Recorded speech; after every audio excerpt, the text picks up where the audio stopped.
house, and if any Indian tries to stop me, I'll blast him.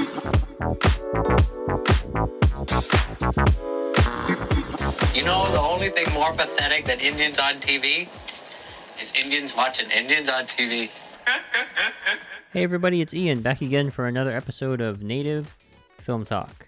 Today, Indian Horse. They had boarding schools in Canada? Really? So, growing up, real quick, being Navajo in the United States, I knew about the boarding school experience for Americans, but it never occurred to me, and I was a Native American Studies major. Just shows how much is out there that you don't know and how much you really need to educate yourself about. But if you told me that residential schools was this big of that there were residential schools in Canada, I would have thought maybe 1, 2, like along the border of the U.S. Like somehow maybe it bled into Canada. I didn't know it was like full-fledged, the exact same model that the United States instituted, but in Canada. This was a wild movie, a wild ride, an important story. Through doing this, I learned a lot about residential schools. This model was also in basically anywhere where there were colonial attempts to try to eradicate the Aboriginal indigenous population. There were residential schools because it was a model that was replicated over and over because of its success. Remove the children from the community, strip the youth from the community, separate from their culture, their land, their language, and then put them in communities, back into their communities, and they don't want to be there anymore because they can't communicate with them anymore, and they want to move off the reservations, and then slowly you can take more of their resources. So this model was in the United States, it was in Canada, it was also in Australia. So residential schools were everywhere. It was a big problem. So what you're going to get in this episode, quick background on the movie, a cast review, plot review, positive, negatives, final thoughts. I think on the plot review side, I'm going to try to, I think I'll kind of spend more time focusing on the residential school portion because of its accuracy and just how real that side of the freaking movie is. And it's this is a great movie. I may cry during this episode. You will definitely hear me be angry. But I'll try not to. I'll try to stay on course, I guess. But yeah, brace yourself, everybody. This is a lot. I hope everyone has seen this movie up to this point. This was directed by Stephen Campanelli, executive producer Clint Eastwood. So Clint Eastwood was heard about this through Stephen Campanelli, who was a cameraman for him for 20 years. And when he heard about this movie, he was like, yeah, he was so enthusiastic about it. He wanted to make it happen, so he did what he did and became an executive producer. So atone for your sins at the 1973 Oscars, Clint Eastwood. Your damn Cowboys quote after Sacheen rejected the Oscar for Best Actor on behalf of Marlon Brando, and when he went out there, he right after when he presented the award for Best Actress. I don't know if I should present this award for all the cowboys killed in John Ford westerns over the years. People can change, people can grow and do good. He did good, so good job, Clint Eastwood. This takes place in the 1950s. This premiered at the Toronto International Film Festival in 2017. Same place where Blood Quantum premiered. Same, 2000 a year later. I need this. My life goal now is to go to TIFF someday. To go to Toronto International Film Festival. I have to go to that at some point with my family. So this movie, based on a book, a fictional novel written by Ojibwe author Richard Wagamese. Unfortunately, R.I.P. He went and passed away. He passed away a couple of years ago. But he wrote this novel in 2002. It's insanely good from what I hear. I never read it, but it's basically the entire story. It's the movie. It's the movie. This movie and story is so significant in the history of Canada, and it was such a profound book that it's gotten added to curriculum across Canada high schools, across the country. So it's insane. This is a powerful story. It's an important story. It's gut-wrenching, and it pulls at your heart, and it makes you sick at times. And depending on what your experience is with boarding school, residential school, and how present it is in your family, or if you've experienced it, if you're a survivor of the residential or boarding school, or if you're just like learning about this for the first time, to see this shit happen, you're just like, wow. Like, it's real. It's real. Like, none of this is dramatized. None of this is hyperbole. Unfortunately, as crazy as it seems, none of this is exaggeration. None of this is hyperbole. None of this is done up for the cameras, for the big screen. Like, this is real stories. These are real things that happen to kids that went through this experience. A quick fact about this book: the author Richard Wagamese. I'm saying it wrong. I know it is, but he's a Ojibwe author. He came up with the character Saul Indian Horse, and he originally wanted to do a hockey movie, or a hockey book, I should say. And his story was going to be that Saul Indian Horse was going to be a hockey phenom on the Reds, eventually makes his way up to different men's leagues, and then makes it to the Canadian national team. But there's no way in hell that Canada was going to let a native play on the national team, or like actually get ice time on the national team. So he ends up going, playing in the national tournament. I believe it's the Olympics. And he goes to the 1980s Olympics, 1980s Olympics. And they end up playing Russia. And they don't end up playing Russia. They go to the Olympics, and then they end up never playing Saul. He never gets any ice time. And then they end up scrimmaging at the same time, like Russia was going to come off the ice. And Vladislav Tretiak, like a world-famous, like world-renowned goalie, like probably one of Russia's best goalies, especially on their national team. He most famously was benched during the 1980 Olympics when the Americans lost, or won the gold medal, sorry. But anyway, he was supposed to have like a final showdown at the end of the book of like who's the best hockey player, and Saul Indian Horse was supposed to have some face-off with him, and he ended up not doing that book. Not doing that story because, he was ready to write it, and he said he wanted to make it to be the shoeless Joe Jackson version of hockey, but that ended up not happening. The Field of Dreams story for hockey didn't happen because as he was taking a walk one day, this is the amazing thing to me for the author, but when he recalls it, he said, as I was walking through the woods, like on a hike, he's like, Saul just kept speaking to me and saying that the residential school story portion of my life is more significant. Let's talk more about that in the book. And then eventually he's like, this character in his head took a life of his own and saw how dynamic and saw how impactful the residential school experience was on his life. And so that's the story he ended up telling, which is a much better story. So it's insane. And his whole thing was Canada's two things in the country's history that are the oldest, and is indigenous people and hockey, and he wanted to tell a story with both of those. So let's go over the cast real quick. So Sladen Peltier, he played Saul at 6 years old in the movie. It's his first acting role. He killed it. He was nominated for a Canadian Screen Award. He lost to Ethan freaking Hawke for Best Supporting Actor. Insane. He did such a good job. So this is just my thing. I thought that if I could rank the Sauls, Sladen Peltier killed it, Forrest Goodluck killed it, Ajuak Capsit killed it, but I would rank them in that order in terms of performance because that's not a slight on any of the other two. Sladen just killed it. He does play hockey. Like he had the audition flyer like stuffed in his bag when he was at a hockey tournament, at a First Nations hockey tournament. They were like looking for kids who could actually skate and who actually could be believable on screen. And so this kid's like really good at hockey, and it's believable. It comes across. Yeah. And then Forrest Goodluck, Saul at 15 years old. As we know, he's a Hidatsa Mandan Navajo. And one thing about Sladen. This is his first acting role. His only other acting role, he was in It Chapter 2. I hope he continues to act later on in his career, but he is like 9. So I'm sure he's got a whole life ahead of him to figure out what he wants to do, but I hope he continues. And then Forrest Goodluck, did a great job. He was Saul at 15. Ajuak, I'm not going to try to say his last name, but Ajuak, he was Saul at 22 years old, and as an adult, he's Anishinaabe and Cree. So this guy, Ajuak, is pretty impressive. He was an actor, like a stage actor, for a couple years before this role. So this is kind of like his breakout role, I guess, if you want to call it that.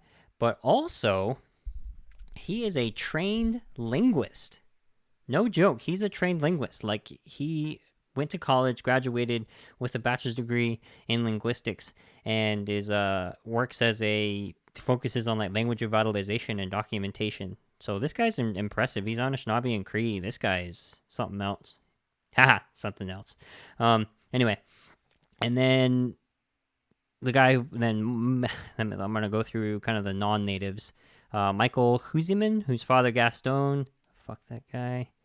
Fuck that character, I should say. Martin Donovan, Jack Lanahan, Michael Murphy, Father Quinny, who's like the headmaster, and then Edna Manitowabi, who is Naomi. She's the grandmother in the film, and she is a professor emeritus. So not only is she the grandma in the film and an actor, she is a former professor of indigenous studies at Trent University. So she is an impressive individual all around. And so, long story short, the natives in this, there's a ton of natives in this. This is accurately casted. There's actual Ojibwe spoken and throughout the film. The casting was on point. So before we get into it, I chose this movie because I debated about it because it was a tough watch for me. I couldn't get through it the first 2 times I saw it. The residential school part it was too much for me, so I shut it off twice. And the third time, I frankly had to be a little numb. I had like a few drinks going into it just to know I could power through that. Thankfully, after the residential school portion, it gets lighter. It gets more about hockey, but then it circles back to it toward the end when you have that interaction between Saul and Father Gaston. But this is a powerful story, and I chose this because it's on Netflix. It's available. It's readily available for people to see. It is on YouTube. I'm not going to advocate that you go piracy route, but you can go do that if that's what you wish to do. But I'm going to say you should go watch it on YouTube. I'm sorry, on Netflix. So yeah, this movie is, like I said before, it's a tough story to see it for indigenous people, but it's a story that needs to be told. This is truly hidden history. This is the piece that in Canada and the United States they choose not to talk about, but Canada made amends. They had a Truth and Reconciliation Commission that they created in the late 2010, I want to say like 2008. They put together an investigation team specifically to investigate the history of residential schools in Canada. And they put together this huge report and interviewed over like 6,000 survivors, boarding school, residential school survivors, and kind of really got a grasp or put together like these hard numbers of like what was the impact on the indigenous population, on the First Nations people in Canada. The United States has yet to do something to that scale, and I don't see them ever doing that, anytime soon, because there's just so much controversy around, oh, get over it, no, it's not a big deal, what's the big deal? It's like, when you see this movie, you see what the big deal is. You see how much this impacts lives, how this can frame generations of people. So the fact that Canada owned up to it makes Indian Horse a part of their high school curriculum, so that this is now a conversation. Like they're leaps and bounds ahead of where the United States is, despite the racism that they have and still have in that country. And I'll talk about that a little bit later. What's interesting too is the TRC Commission. I'm sorry, TRC, aka Truth and Reconciliation Commission. Their conclusion was that the school system amounted to cultural genocide. They admitted that. They actually went on record and said, yes, we committed cultural genocide.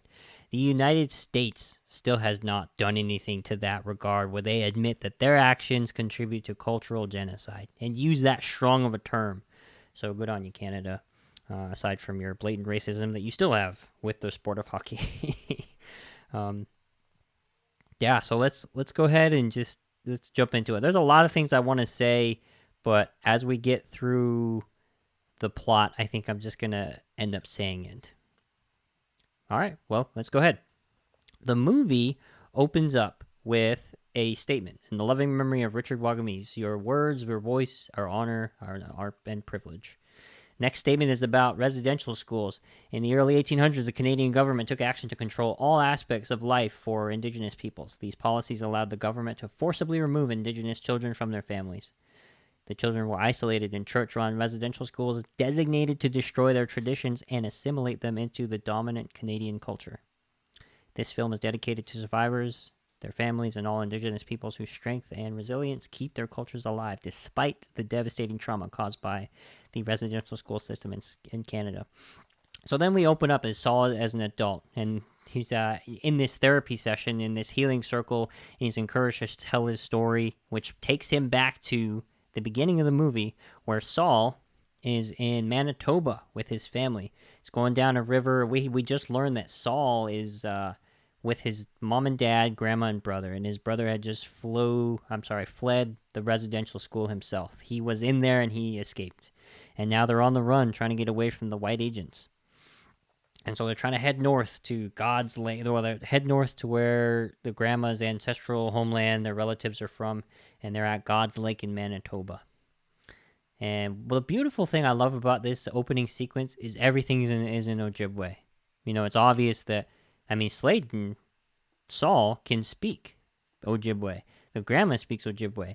But then it goes immediately, introduces the pain of the residential school, because the parents of Saul's mom and dad, and their brother, who are all products of the residential school at this point, all speak primarily English. They don't speak Ojibwe.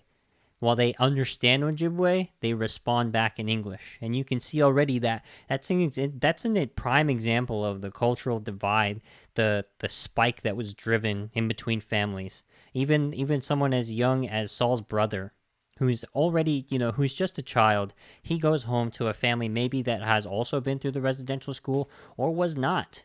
And there's already a divide there because he defaults to English already. Because as we learn later in the movie, you get punished for speaking your native language. And it's not like, oh, well, we'll punish you later. They punish you on the spot in front of everybody, physically and verbally. So that night, they're trying to figure out what's going on because, they are trying to keep Saul's brother away from the residential school officers, the white officers that are trying to take him back, but also he's really sick. And because he's sick, the grandma starts performing a ceremony for the grandchild, and he ends up not making it. Saul's brother doesn't make it. But before he passes away, Saul and his brother have this moment where he gives him a rock that's in a riverbed from God's Lake, and he says, here, keep this. And this becomes significant because when Saul gets brought in and gets enlisted and, goes through that experience of getting his hair cut and getting the bathtub wash, they throw everything away. They throw his possessions away. That's the one thing that he has from his family, and that gets cast away later in the movie. But after Saul's brother passes, this is where also an example of the cultural divide of that happens when you send these kids to residential school. So the grandma wants to keep pushing on to go north. And the mom and dad, they are Catholic. They are Christian. So they want their son to go on to the next world.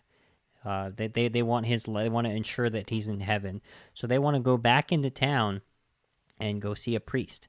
And the grandma knows, hey, if you guys go back into town, there's alcohol there, there's refuge there, there's comfort closer to what you guys are looking for, not being on the run from white officers. And she knows that if they leave, that's it. That's the last time they're going to see him. And sure enough, that's what happens. They leave to go back into town, and Saul says, I never saw my parents again. And that's the freaking beginning of the movie. So at this point, it's hey, it's just Saul and grandma now. We're going to go figure out what happens. And this is the first time I couldn't watch this. To see Saul at the side of the river of Mama, Papa, that pulled at my heartstrings. But the next thing is when they eventually, they're going down, they're trying to get to her relatives in Menaki. When they're going along in the canoe, they're just we gotta hit the road, buddy. And they get in some rough waters, their canoe capsizes, and then eventually the grandma has to surrender her blanket to her grandson because he's only one of us has to stay warm, and it's not going to be me. You need to stay warm. Here you go. And the grandma ends up passing away. When that happened, I just couldn't watch it. That was a lot for me.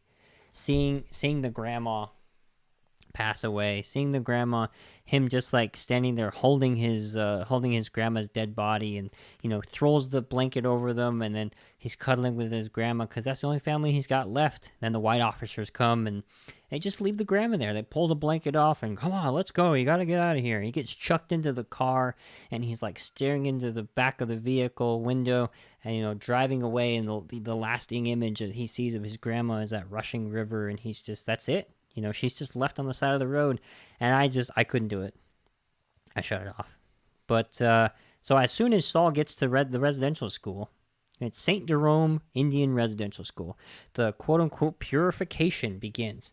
And this is what I learned a lot about in America. This is the same exact thing. There's a herd museum in Phoenix, Arizona. There's a boarding school exhibit here.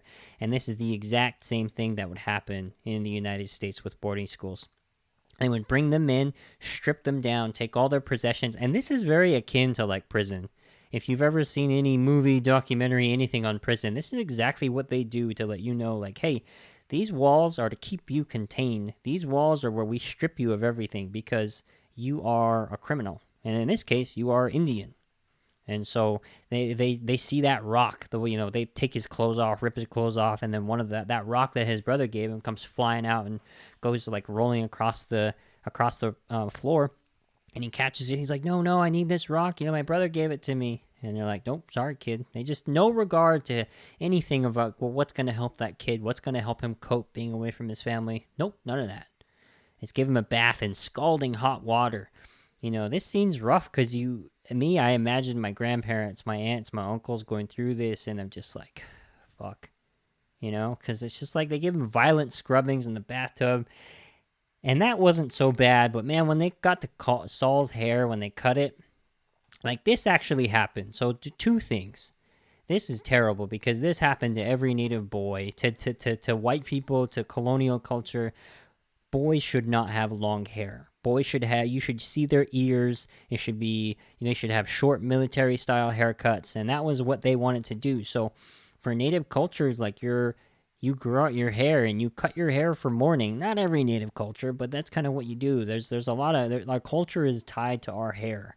And so Sladen Peltier really did have his haircut in the movie. And he was cast going into it. I think they debated whether or not to have a fake braid or if he was going to cut his hair on his own. But he was so responsible that he knew as a freaking little kid that this movie's going to educate people. It's important for them to see what that really looks like. So yes, let them cut my hair for me. Let them cut my hair on camera, on screen, for real, because it'll do more good than harm in the future. This is important to be captured on camera. And I'm just like, good for you, Sladen. So him and his family agreed to do this.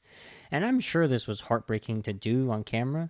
But you know what they did when the camera stopped? They conducted this ceremony after this was over, after this scene. Like, that's how you fucking do this shit. Like, that's how you do this. This isn't done right with regard to the culture, with respect to the culture. They didn't just tell Sladen, like, oh, you signed the contract, kid. You got to cut your hair.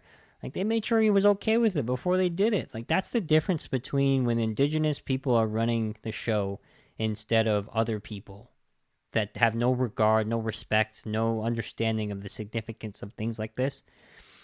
And this scene was powerful for me because I saw my son, frankly, and I can't imagine that. I can't even fathom that. Well, my son, he's going to grow his hair out until he makes a decision for himself. But you're telling me that I send him to school and the school does that because they view his hair as not a boy? They view his hair as like not within their standards?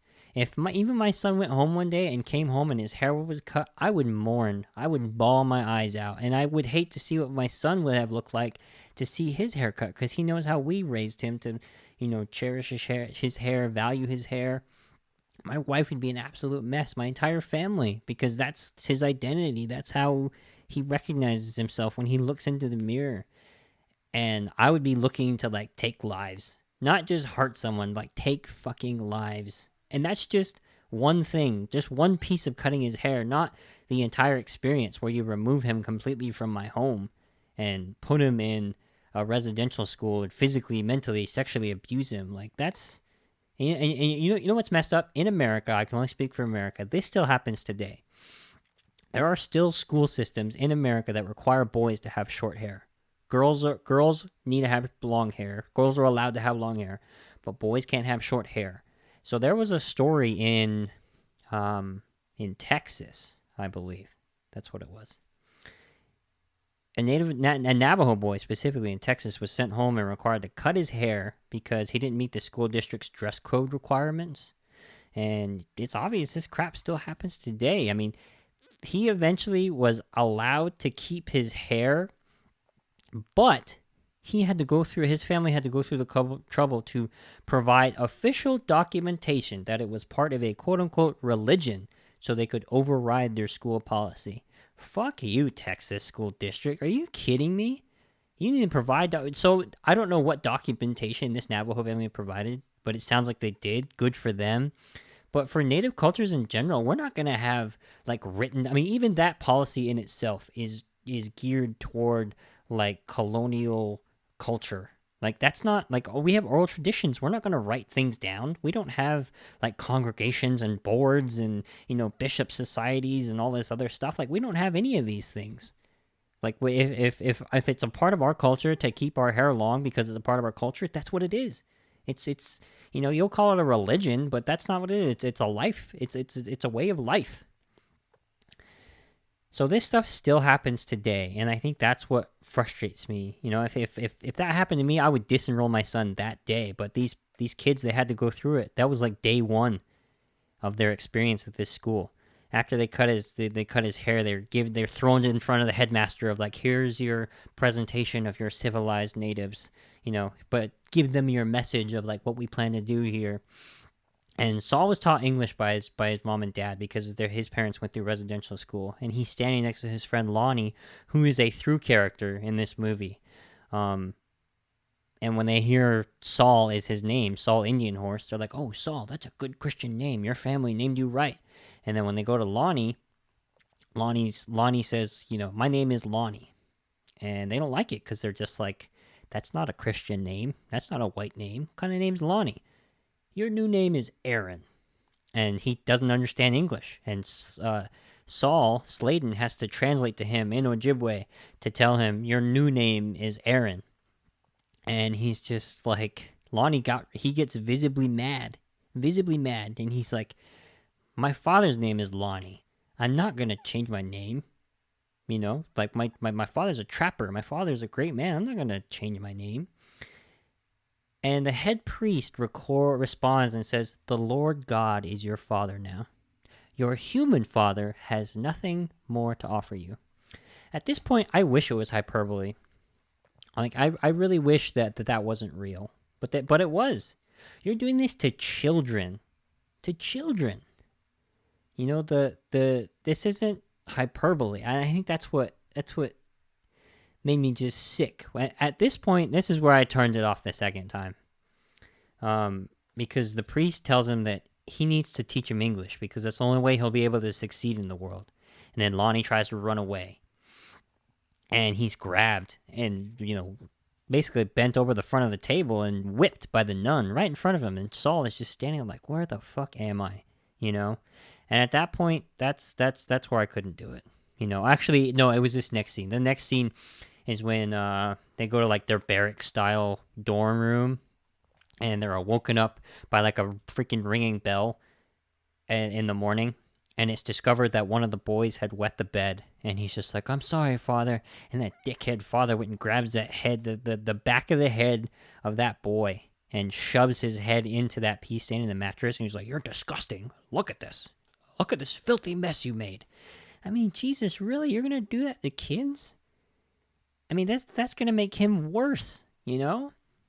I mean, so full disclosure, I wet the bed as a kid, and like a lot. It was kind of a problem. But I didn't want to get yelled at by my parents, you know? And my parents did yell at me for doing this, but it was more like out of frustration. They never rubbed my nose in it, or they never physically punished me. They would get mad and just like, we gotta maybe even buy a new mattress because of this. We gotta do the freaking sheets again. Why can't you be more disciplined and watch what you're drinking right before you go to bed? Blah blah blah blah, blah all that stuff. But my parents, they were just frustrated. They never rubbed my nose in it, and they never like physically abused me because of that. And enter Father Gaston after this rubbing in the nose scene, because this is where we get this like positive picture of Father Gaston, who's the one at the end of the movie who we find out is the freaking villain. But he is the lighthearted, joking guy that appears to be hip and closer to being, on the ally side of the indigenous kids. So then we learn about their education. It's a labor brainwashing camp. It's Saul, throughout this entire movie as an adult, is reflecting to the healing circle at the beginning of the movie. He's narrating the movie at times as an adult. So you hear Ajuak's voice from time to time. And they're just showing them like cleaning, like brushing the floors. They're cleaning the churches. They're attending mass. Like they're doing more labor than education, it seems. And this is a powerful line about the truth of the school. Saul says, they called it a school, but it was never that. There were no grades or examinations. The only test was our ability to endure. Jeez. And then you go and they show other instances of how they brainwash these children, and they go to class, and Aaron and Saul, well, I should say Lonnie and Saul, they're in class and they're busted for speaking Ojibwe.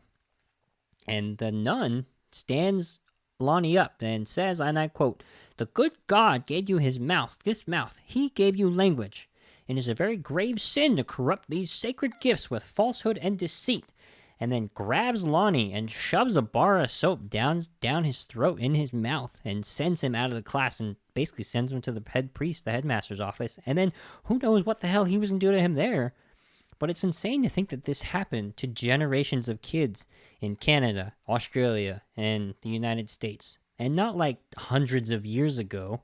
This was literally like within the past 50 to 60, 70 years that this, practice was ongoing. And it didn't stop until like 30, 40 years ago. It's insane. It's insane that they would send these kids here to do that. And so later on, there's this like heart-wrenching scene where, gut-wrenching scene, heartbreaking scene, where Saul is like there with, he bonds with another older girl, Catherine, and Catherine, they never give Catherine's a very taller, older girl, and she has a relationship with a younger girl, who they really never give her name, but she clings to her, clings to Catherine, and acts, and Catherine acts like an older sister, aunt, mother, really babies her, carries her around, makes sure that she eats, checks on her when she's not doing well. And the nuns don't like it. The people that are running the school, they hate it. Every time they catch her, they send the kid downstairs. And throughout this entire movie, there's this ominous downstairs area that they never really, or they build up to get to.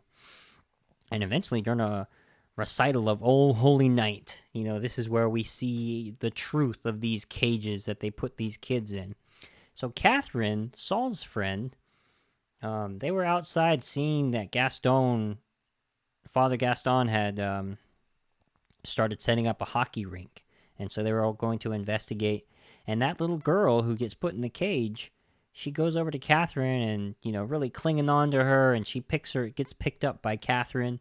And they're really having a good time watching and talking about escaping, talking about this secret place where they can go play in the snow.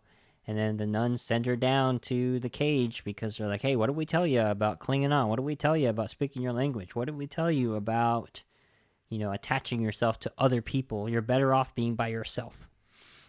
And so they put her in that cage, and there's this heartbreaking scene where she's in there, and during an "Oh Holy Night" recital, she is in the cage, and she commits suicide by banging her forehead against the bars over and over until she passes away. And then eventually she's discovered by a nun, but not before Saul goes, because Saul, he likes Catherine. He wants, as a friend, he really drawn to Catherine. He admires her friendship, and so he sees that Catherine's like visibly distraught during this Oh Holy Night recital. And he's like, well, I bet I know where her friend is. I'm going to go see her friend, and maybe I can go take her out or break her out, or I can just go see if she's okay and then tell Catherine so she's not so worried. And he goes down there and he sees her dead, that little girl. And then the nun comes in and he has to hide.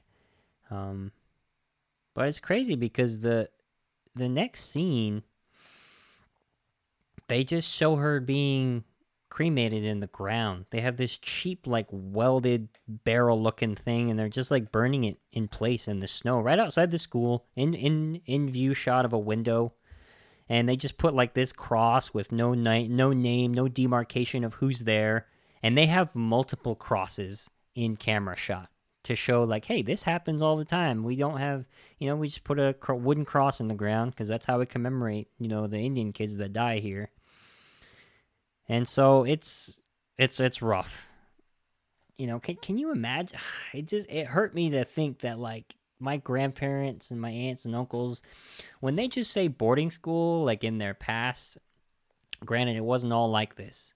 Boarding schools, residential schools was different. There were day programs. If you were fortunate to live near a boarding school where it was a day you literally could just go for the day and go home.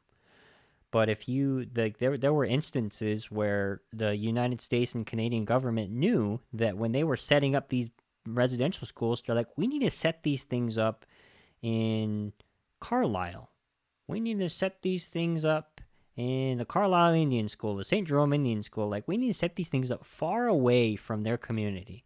So they have to surrender their youth. So they have to give them up. And there's like instances where we've heard where it's documented that the families would legit like travel all the way and camp and move their village right outside of the residential school to be close to their kids. And in some instances they just couldn't do that, and then there's the adoption and foster care programs that were also used outside of the residential schools. But if you were fortunate enough to live near a school, essentially they would say your kids are required to go to school, and we have these residential schools available for those kids. So here you go. We're taking them 7 to 16. They have to go to school. They need to learn to write. They can't succeed in this world without it. That was like the veil. That was the propaganda that was pushed. But we see really what happened at these schools. And this is kind of like the last of the civilized part of the residential school experience in the movie, because after this we go to the introduction of hockey. Saul learns that Father Gaston has been trying to get a hockey program started at the school, and he wants to learn. He's never seen hockey played before. He's like been basically just a res boy on the run for the most part is what we've seen, and he wants to learn how to play hockey because he sees it on television. He sees hockey on television, and he's just like, man, I want to play. He learns about the rhythm and the beauty of hockey, and he wants to get out there. And Father Gaston's like, I can't. If I break the rules for you, I got to break the rules for everybody. You're too young. You're not allowed. You got to wait till you get older. And Saul offers to become the basically groundskeeper for the ice. He'll clean the ice, he'll maintain the ice, he'll make sure that everything's clean for the people that are actually going to play. And it's really just a ruse to get an opportunity to be on the ice for himself, because that's like his refuge. While Lonnie and Catherine are going through these horrible things, getting bars of soap shoved down their throat, Catherine, her best friend, her maybe relative, just committed suicide by banging her head against the wall. And Lonnie and Catherine are like contemplating, we got to get the hell out of here. We got to bust out. And Saul gravitates toward hockey. That's his escape. That's his refuge. That's all he thinks about. That's his like one thing that right before he goes to bed, as soon as he wakes up, he can't wait to get to that ice. And he even gets to a point where he's using frozen horse turds to practice his shots because that's all he has available to him. So he's like shoveling snow off the ice, under the lights. You can just see how happy he is, and it makes you feel good in the movie because you can see that, like, hey, that's his escape. And we eventually learn, like, Saul's the shit. Like, he practices on his own. He has some killer skills he's been working on in the background. masquerading as just a groundskeeper, but like slowly just working on, putting on these skates, stuffing them with hay because his feet are too small. He is maybe the youngest person in the entire school to play hockey, but already he's the best. And during a game that everyone's watching, Father Gaston is coaching the residential school team. They have an injury on the ice, and they're like, "Oh, we're down a person. We gotta find somebody." And Saul's just like, "I'll get on the ice. I'll do it. And he's like, "Oh," he's like, "You know how to skate? You're okay." And Saul gets on there, freaking kills it. Even though he's on the ice for just a few minutes, you can already tell he's the best player in the school. And so Father Gaston at that point is like, well, we need him to win. Like, if this team's going to be competitive anywhere, we need him to play. And so they go and have some convincing of the head priest, and they eventually say, okay, he can play despite his age. And this is significant because Lonnie is attempting to break out. Lonnie is like, I'm going to run away from the school. You need to come with me. I got a spot. I already cased to join. I'm already got my escape route ready. Tomorrow we're leaving. And Saul's like, I got a game tomorrow. I can't go. And this is important because in Indian country too, I think this is why sports is so significant. I mentioned it before in the Smoke Signals episode when it's the white people versus the natives. And on the court, on the ice, on the football field, there's no race. You are what your uniform says. And I think that's like a significant thing, that while there are racist fans, there are racist opponents, like your skill it's skill against skill at this point. And I am going to be better than you on this day. In this moment, I am going to beat you, and I'm going to be better than you on the court, on the ice, on the field, whatever the sport. And I think that's why this residential school experience, this Indian Horse movie really frames why that's so significant and why we hold on to that crap and why we look at it as like the Mecca, because that's our chance to freaking be better than everybody else. For once, to have a level playing field. Where you come from, your socioeconomic status don't mean shit when you're out there bouncing that ball, pushing that puck around, throwing that football, whatever the situation is, playing lacrosse. Like this is real. This is a real battle. And so, eventually, flash to Saul's first game. Native boys against, these big white kids. And they're getting beat, and Saul gets a chance to show his stuff. Owns the ice, stick handling like a seasoned player, spinning, hitting the corners of the net.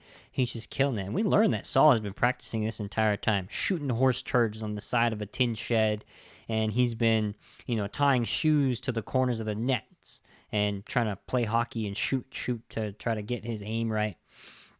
And one of my buddies, so I consulted a friend on this who played hockey, grew up playing hockey in Canada his entire life, and lacrosse, was a freaking great player, played for my college. And he said that was very accurate. The hockey was damn good in this. Like, it was pretty good. Like, that's what you do to practice. You practice hitting your corners. The hockey was convincing in this. But I didn't expect this part. And this is where it was mind-blowing to me about Canada. He told me the racism was accurate. And I'm like, oh, it's close to what he's heard. No, he's like, that's what I experienced as an indigenous person in Canada. And it's like, wow, and like 60, 70-year-old people that told it. No, this man is 32 years old like me.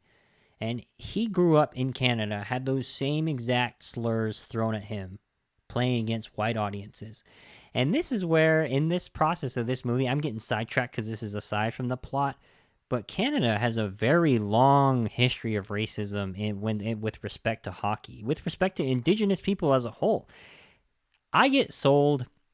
America has the idea that, like, oh, Canada is this utopia. Everyone's so nice there. And, there's no people in Canada don't have a mean bone in their body. Healthcare is free up there. Not only will the doctor do the heart transplant for you, he'll say, hey, it's on me, and pull his billfold out of his back pocket, take a $5 bill and slap it on the table. All right, paid, you're in the clear. That's the Canada that we get fed. But in looking into this movie, and hearing testimony from my friend about what it's like in Canada, holy shit, it's racist. Like bad, like Alabama in the 60s in every movie ever racist. It is bad. I learned that not only did these racial slurs still happen recently, to my friend and other indigenous people. Like, so when you see Saul Indian Horse going through those things, seeing the Indian figurines thrown on the ice after you've been, after you score a goal, like that happens today apparently, and that blew my mind. Blew my mind that happens. And also, here's an example.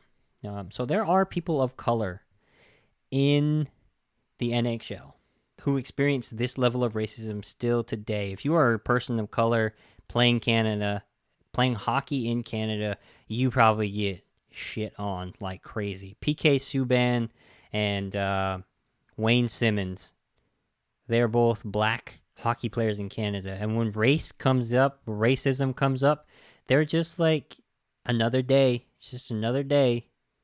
Like the level of racism that they must have experienced from their teammates, from the communities, from the audience is like insane.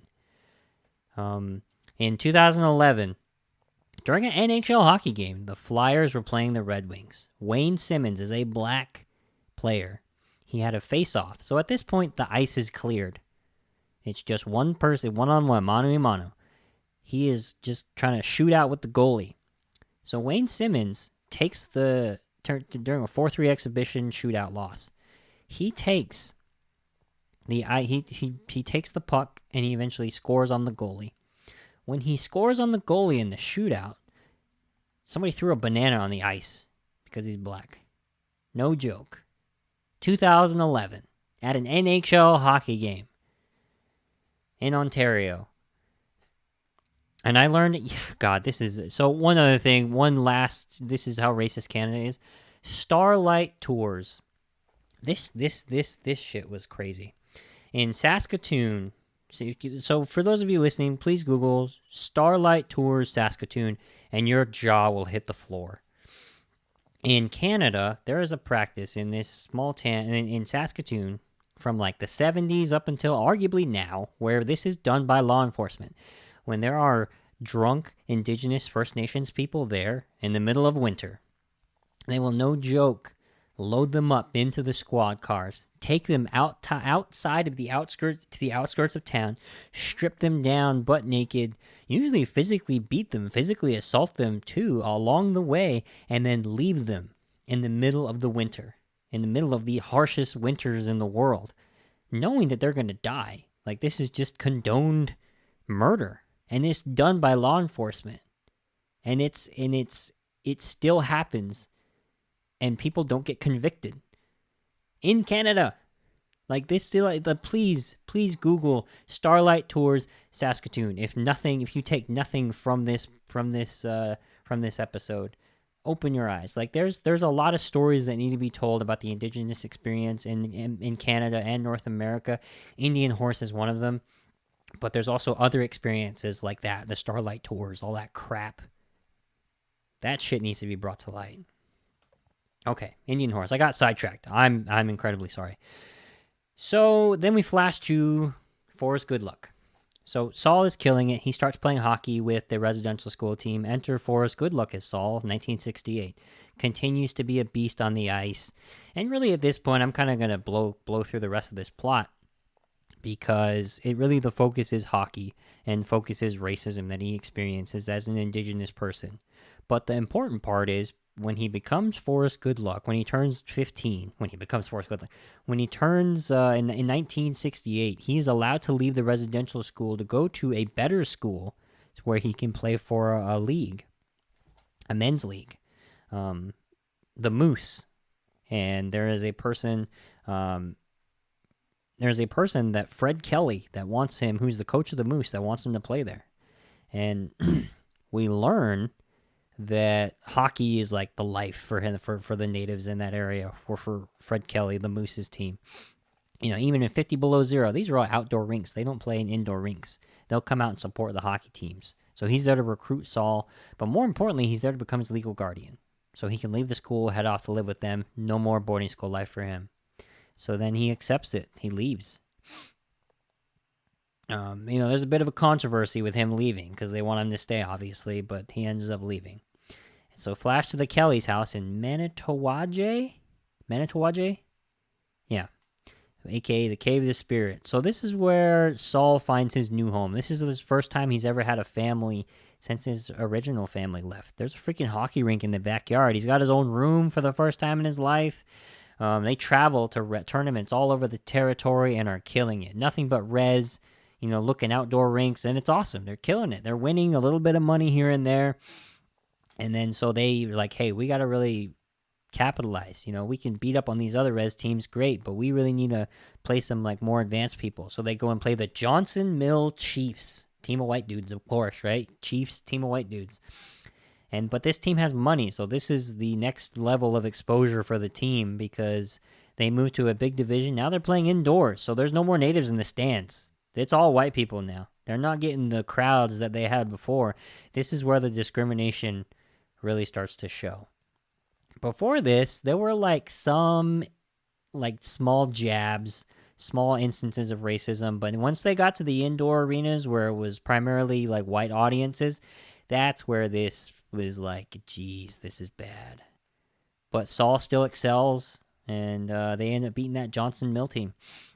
And later on, this is where it gets crazy. This is where it's like Alabama in the 60s kind of stuff, in the 40s and 50s, like separate bathrooms kind of stuff in the movies, because they go to a bar that night and they get attacked for just being native. They're held at gunpoint essentially in that bar to go out one by one to go to the alley and get the shit kicked out of them just for being native. Because they're like, you think you can, just because you can play on our ice means you can come into our restaurants, come into our bar, drink our beer. And this is crazy. And Saul gets spared, they have some, I don't know what the word is, but some mercy, I guess, because they don't beat up Saul because he's the only one who isn't a man. Everyone else is over 18. Everyone else are men. And, you flash to 1974, 6 years later, after this, to Ajuak as Saul. And Saul's still kicking ass with the Moose, to the point where a scout from the Toronto Monarchs, who is a feeder team to the Toronto Maple Leafs, is interested in Saul. He offers Saul a spot on the Monarchs and says, like, hey, this is what you need to do to go pro. Saul's like, I don't know, man. My community's here. My family's here. I think I enjoy playing for the Moose. I love it here. But everyone's just like, if not for you, go for us. None of us has ever had the chance to do this. You got to do it for all Native people. And he's leaving the only family he's got, but he decides to go. He goes reluctantly. And the family is just like the Fred Kelly's family, his wife, is just like, you always have a home here, man. Whatever happens, go kill it. Go make it to the NHL. So when Saul makes it to Toronto, like, it's rough. Like, the discrimination is worse because it's not just from the audience anymore, it's from his team. Because up to this point, he's always had an all-indigenous team. It's all been First Nations kids that he's played with, First Nations men. Now for the Monarchs, he's got Billiganas, he's got white people as his teammates, and they don't want to get shown up by some Indian, by some Native, by some savage. That's how they see it. So he's not even accepted in his own team. And despite all this, he's still killing it. Every time he gets on the ice, he scores. The audience throws cheap, stereotypical native figurines on the ice. And I'm not sure why throwing things on the ice is a tradition in hockey, but that's what they do. Fun fact, I went to Dartmouth, so whenever we played Princeton, for whatever reason, whenever Princeton would come on, everyone would sneak tennis balls in. So every time we'd score the first goal, everyone would be like holding their breath for like Dartmouth to score their first goal. When Dartmouth would score their first goal, everybody would throw tennis balls onto the ice. And so we'd have to like stall the game for 5, 6, 10 minutes to clear all the tennis balls off the ice. I don't know why that's a tradition in hockey, but I think that was pretty interesting. So the racism in this was pretty accurate from what I was told. And then the next scene, the pivotal part in the movie is where Father Gaston comes back. He comes to visit Saul. He sees him blowing up in the Monarchs, in the papers, doing well. He's only been in it for a month, but he can see, like, man, you're killing it. And so he tells Saul that, he's proud of him, but he's leaving. The church is sending him off to Africa to teach. He can't contact anymore, so He's just letting them know, like, hey, good job, I'm leaving. But before he leaves, he regrets the school. He laments to Saul, like, what we did at the school was wrong. And then his parting words are, you are glory, Saul. And he leaves. And Saul doesn't reciprocate the embrace. It's a painful hug for him. You know, Saul's a mess after this. Later in the movie, we find out why, but the emotion on his face is like terror, conflicted, angry, confused. It's great acting, great nonverbal acting by Ajawak. And that's when it is a mess. All of a sudden, Saul's thick skin, his ability to hear the slurs from the players, from the audience, the racism, the discrimination, it all gets to him now. He seemed to have this like bubble around him where his play, he would get immersed, he would get lost in the game. But after this interaction with Father Gaston, it's over. You know, hockey isn't an escape anymore. He starts to retaliate on the ice. He's spending more time in the penalty box than he ever has, which leads to more power plays, leads to contributing to his team losing. And so, like, he starts to imagine the figurines that are thrown on the ice. He sees his fellow students from the residential school time in his life and, you know, the crowd and everything. It just gets to him. Saul's done. You know, only person in his coach tries to have this moment, like, pep talk. And this is, I'll do this interaction. So Saul says, I'm giving them what they want. The crazy redskin, the coach. You're letting the other teams rattle you with that stupid trash talk. You know? You know how to roll it off? You know how to roll off a hit? It's the same thing. Saul, and that's about, and what about the shit that's coming from my own team, coach? You're not skating with your buddies anymore. These guys may be hard-towing now, but believe me, they'll take you to the next level. Saul, my buddies I could trust. They had my back. Saul, every kid dreams of this moment. I had dreams once.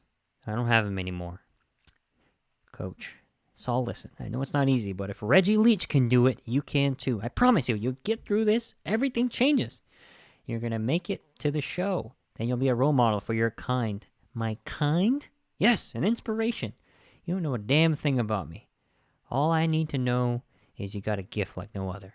I've seen you on the ice. I know what you can do. I know how it makes you feel. And I'm not blind to the fact that it's killing you to not play the way that you can.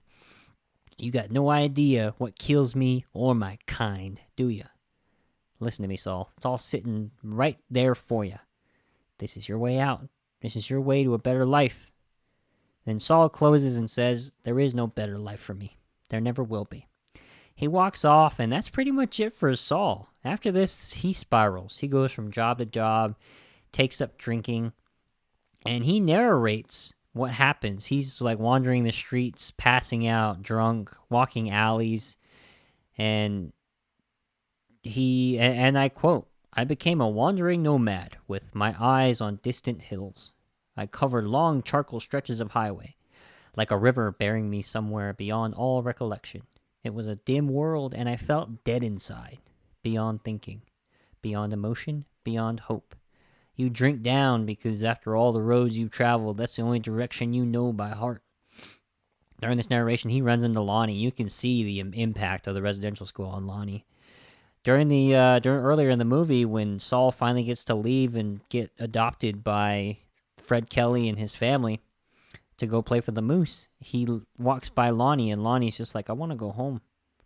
You know, you can see Lonnie, the once exuberant idea machine that he was, like crafting ways to get out of the residential school and escape. You can see that's been beaten out of him when he was still in the school. And he's just quiet and reserved and shy, doesn't make eye contact with people. And that's part of where that freaking stereotype comes from of like, man, you Native people don't talk a lot. You Native people, you're so quiet. You guys never smile. I wonder where that comes from. I wonder how that happened. You see how that happens. So, we flash back to the movie where regular day, modern times, Saul as an adult. And Dr. Evan Adams, he's freaking Thomas Builds the Fire himself, is leading the session. But he encourages Saul to go back to find a way to break his silence. You know, in this healing circle, it seems like everyone's sharing except for Saul. And it's clear that, also, everyone in this healing circle has all been a product of the residential school. Everyone's battling addiction. some kind of abuse in their life. They're coming to terms with something, some kind of addiction, and it all comes from residential schools. So, when Saul is challenged to break his silence, he goes back to St. Edward's as a man, confronts the horrors and sees like the kids in cages, goes back to the hockey rinks. He has these flashbacks, and I quote, this is the narration that he gives. Sometimes ghosts linger.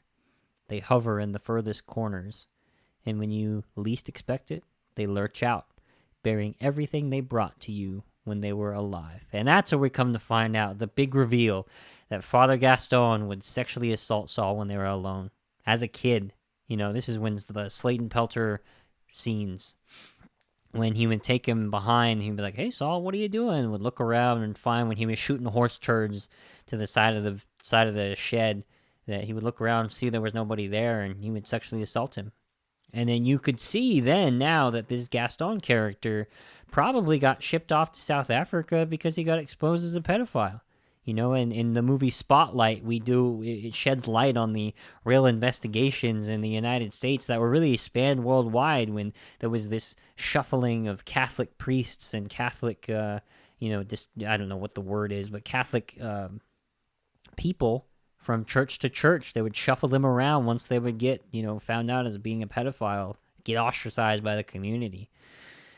So you find out then that is why when Father Gaston told him, "You are glory, Saul," before he left him when he was playing for the Toronto Monarchs, that's why his toughness, his resiliency was shed. That's why the racism and discrimination finally got to him, because hockey wasn't an escape anymore. He managed to suppress all of that shit from the residential school and the stuff that Father Gaston put on him and put him through. But he couldn't anymore because he had to confront it, and it eventually would have happened. And so the end of the movie goes back to Saul finally is starting to come to terms with what happened. He goes back by canoe back to the beginning of the movie, to God's Lake, where he last saw his parents. Stood in the same spot he did as a kid, and Saul narrates to end of the movie, "I came far to make this journey. I could feel my family and my ancestors. It was here, in this place, where everything started and everything ended. I was with them again."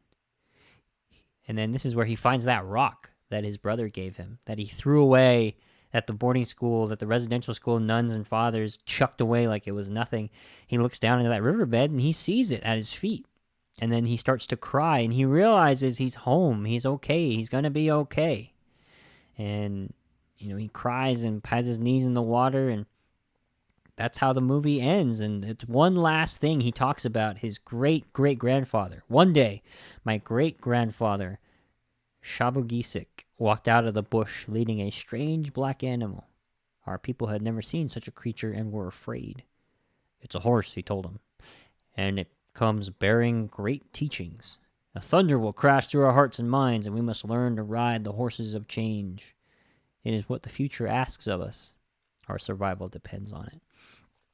So that's a great, powerful way to end the movie, just talking about how we need to endure, how while new things happen, new things change. This is a story of endurance, of perseverance, of redemption, recovery, and hope. And that we can transcend all of that. That while our relatives and our families of the past are survivors of the boarding school and residential school, and that's what they 100% are. They are survivors. If they survived enough to make it physically out, they truly didn't survive, because they had to learn how. They truly didn't survive like in the physical sense, because they had to navigate being an adult with having gone through all that crap. Having to go back to your community and not having your mom and dad recognize you, your grandparents recognize you because your hair's been cut. And now you can't speak the same language as them because you were brainwashed to believe that your native language is bad. And if your entire family only speaks your native language, you can't communicate with them anymore. What does that do for you? What does that do? So now, naturally, you want to go where people understand you. You want to move far away. You want to go to the city. You want to get a regular job. And you by virtue of just having gone through this school, you leave your family in the rear view. And that's what these sick people who came up with residential schools wanted. That's exactly what they wanted. They knew that the way to separate these people from their strength is to separate them from their kids. Is to start with the kids. raise generations of kids who don't want to be on reservations, who don't want to fight back. And there's a powerful quote from the Truth and Reconciliation Commission that came out, and I'll read those to one of you.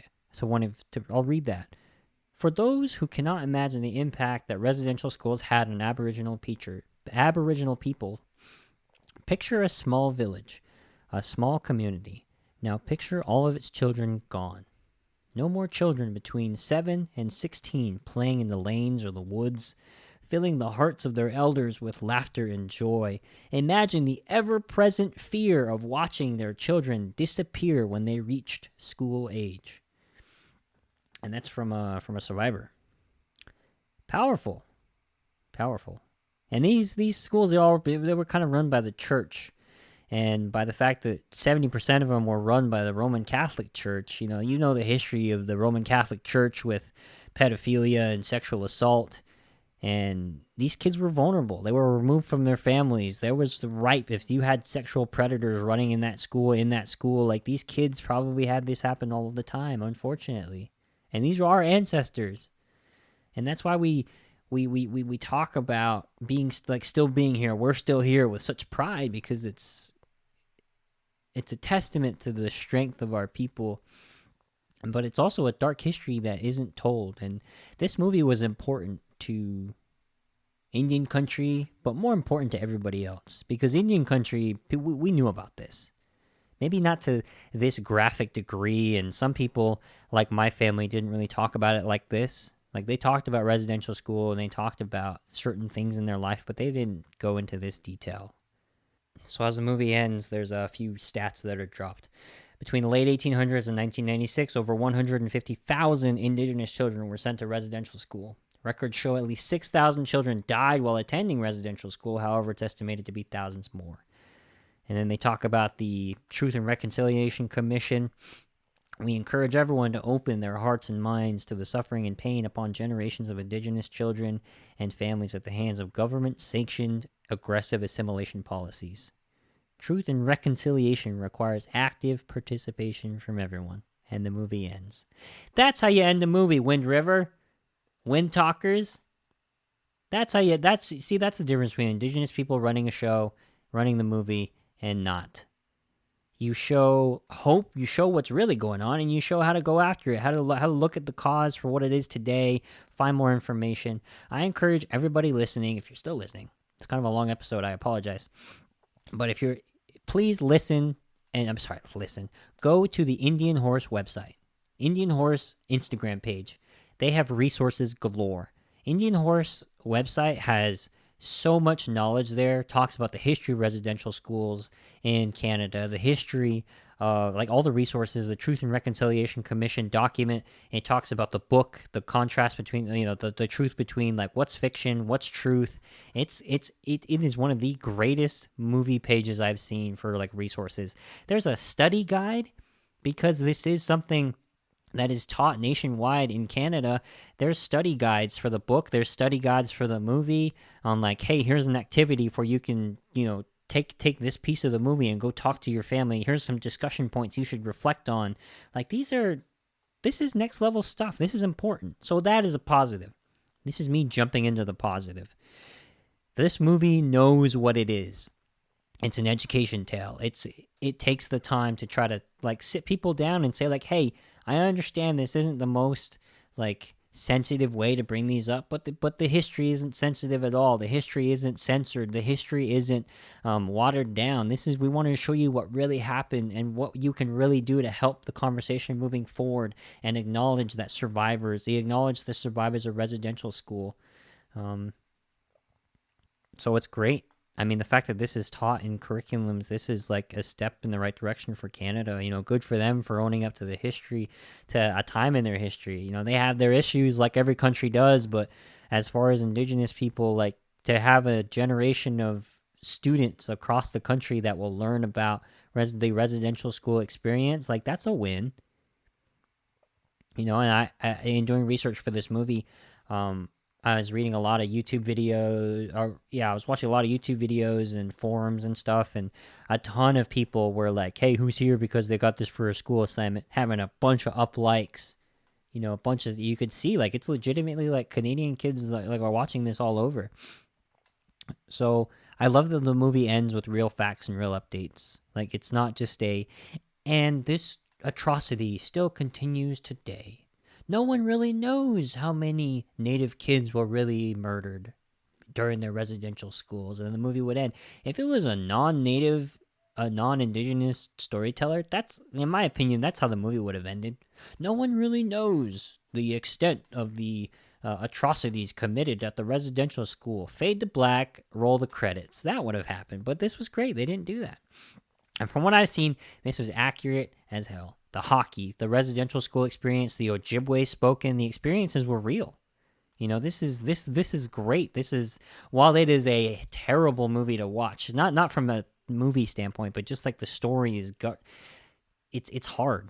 It's a hard movie to watch. This is like, like why I can liken this to probably, this is maybe how like Holocaust survivors and their family members feel when they see movies like Schindler's List and Boy in the Striped Pajamas. There's just a connection you feel when you watch that, and you're just like, oh. The negatives, ultimately, this is a movie for non-natives. Like, this is a hard movie to watch. If you're native, if you're indigenous, if you have any connection to this, like, this is like next level pain for you. Smoke Signals, Blood Quantum, those movies are made for us. Indian Horse is for everyone else. Like, we grew up knowing about this stuff. We know what happened to our grandparents, and our grandparents were fucking warriors. We already know that. This, and our aunts and our uncles, this, and our ancestors before them. This is not a movie for non-natives to like feel bad for us. I hope that's not what people take away. It's depressing and it's messed up, but ultimately it should be a story of like, wow, look at how resilient these people are. And I really hope that that's the message that people take away from this. Not like, oh, how sad, or how could we have done that to people at one point in our nation's history. I hope it's a story of resilience, of like, look at these indigenous people today. Look at how many recovering addicts there are today.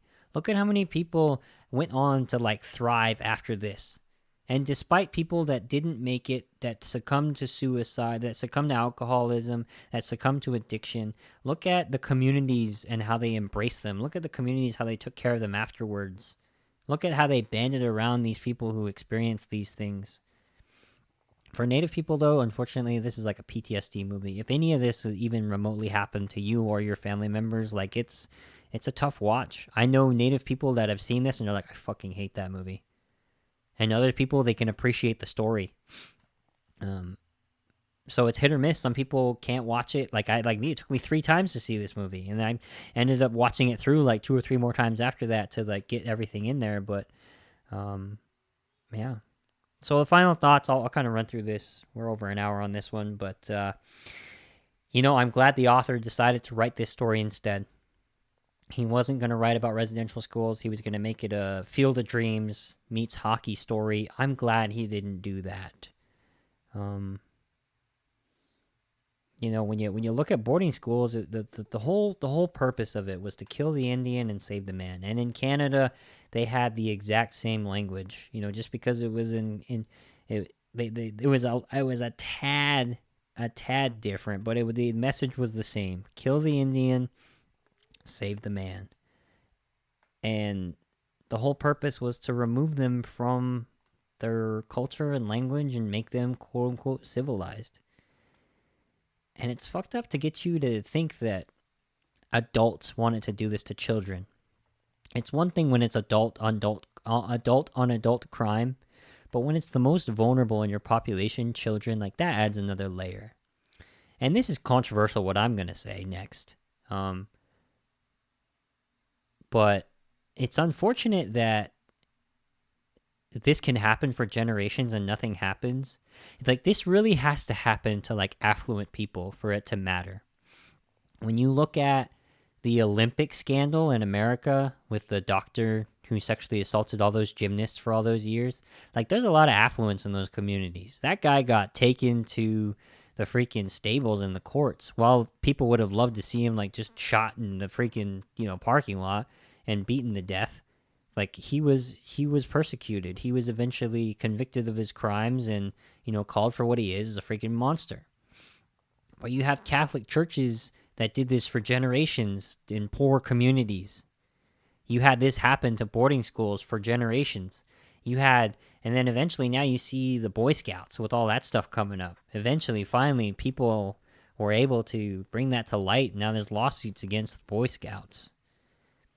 But when it happens to affluent people, they can do something about it. I would say more often than not, like affluent white people, but there are affluent people who aren't white that have power, that have the ability to speak up, that know what resources they have available to them.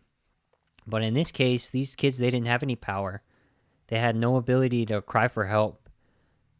And a quote from... So I watched a talk of Richard Wagamese before he passed. There's a couple of them. One of them is at the University of British Columbia, and he has a powerful quote, and I'll just talk about it regarding residential schools. My teachers tell me that the most fundamental human right in the universe is to become who you were created to be. The corollary to that teaching is that the greatest crime in the universe is to deny somebody the right to know who they were created to be. And so, what those residential schools did is they denied those Native children the right to learn who they were created to be by an imposition of a whole new character and a whole new way of being. Freaking bars. That was off the top of his head, too. He didn't write that written word. He was responding to a question. Rest in peace, Richard. You were brilliant. I'm so happy that his words live on the page and that we can honor his memory in this way, in this movie, in this story. I think bottom line, this is a win. Yeah, it's painful. Yeah, it's hard to watch. But it's a win. Because even for people like me that grew up hearing about your grandparents, like their experience in boarding school, and your aunts and uncles, like this is the real story. Gaston, yeah, he's an asshole. You hate him at the end of the movie, but he's a representation of the church. He's a representation of things, because this is a fictional tale. When my grandpa told me a story, like imagine your brother, niece, nephew, grandparents going through this. Like, I don't have to. My grandparents went through this crap. And one of the stories my grandpa told me, and I think it's why it hurt me so much, is when I was in high school, I'll close with this. He was like reimagining his trauma, but he reimagined it in humor. When I was in high school, he sat me down and told me how he was like taken by an agent to go to the boarding school. And I said something along the lines of like, my mom buttered me up before I left. She gave me all kinds of sweets and treats, and I know I should have known something was up. She took me back home, back to the Hogan, and a vehicle was waiting there. I got out, and an agent was trying to catch me. And I ran, and I almost got away. I was like, oh, man, don't take me with you, Mom. Mom, oh, man. I wasn't fast enough that day. Oh, man. Yeah, that agent went and threw me in the vehicle. I was crying after my mom. Oh, gosh, I couldn't stop crying that day. My mom was bawling her eyes out. But, man, I just wish I was a little bit faster that day. Maybe I would have got away from that agent. That was a terrible acting job. But that is basically how my grandpa told me that story. When I was in high school, I was just like, oh, man, that was kind of an odd story. And I was laughing with him because he was just laughing. But he recalls it. Like, that's his way of, like, coping with it. If just, like, a government agent coming to your house and knowing that's, like, your last hours you're going to spend with your kids. So you're like, I never give him treats. We're going to ride our freaking wagon and horse into the town, and we're going to go to the trading post. I'm going to load him up on sweets that I never would get him otherwise. And, riding back to the Hogan, back in the boonies, there's a freaking government vehicle waiting there for you, and an agent takes you away. And you reimagine it and you revisit it 60, 70 years later and you laugh about it because that's the only way you can cope with it.